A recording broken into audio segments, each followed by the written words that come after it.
I'm reading the Bible, and I'm reading a particular verse about Jacob, where Jacob says, the first verse that I read was, no man can see God and live after that. And I'm thinking, but people called Jesus God, and they all saw Jesus, and no one died looking at Jesus. So the verse was, no man can look at God and live after. I turned the page to another verse, another story of Jacob. Not only does Jacob see God, he is wrestling God. He has in a wrestling match, has God by the thigh and says to God, I will not let you go until you bless me. Okay, wait a minute. You just said that if you even see God, that no man can live after that.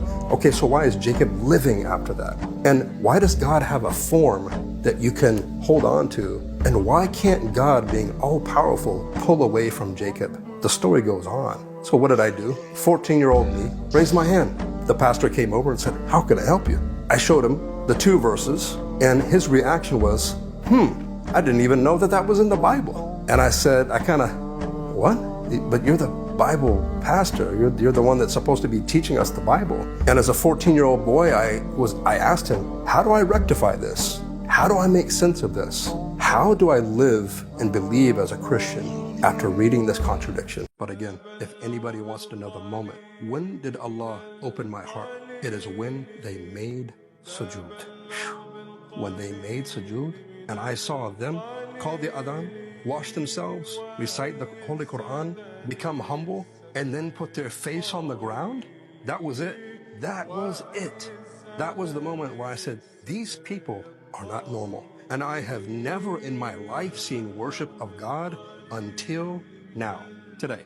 They have done everything from, like I said, the adhan, wudu, reciting the Quran, and then they're worshiping. That's it. I said, Omar, I have to become a Muslim today, and you are just going to have to. I don't know if there's any other white Muslims on the planet, but today you're going to make an exception for me. I'm not leaving here except if you teach me how to be a Muslim. I will become a Muslim today. I didn't know that there was other white Muslims on the planet. I thought it was for, because all I saw was black people and one Turkish guy. Didn't know Islam at all. And he himself put his head down and began to cry. Omar. And he said, Subhanallah, Subhanallah. Of course you can become a Muslim. And so on that day, Jummah, 1991, I said, Ashhadu an la ilaha illallah, wahdahu la sharika lah, wa ashhadu anna Muhammadan abduhu wa rasuluh. And I was a Muslim.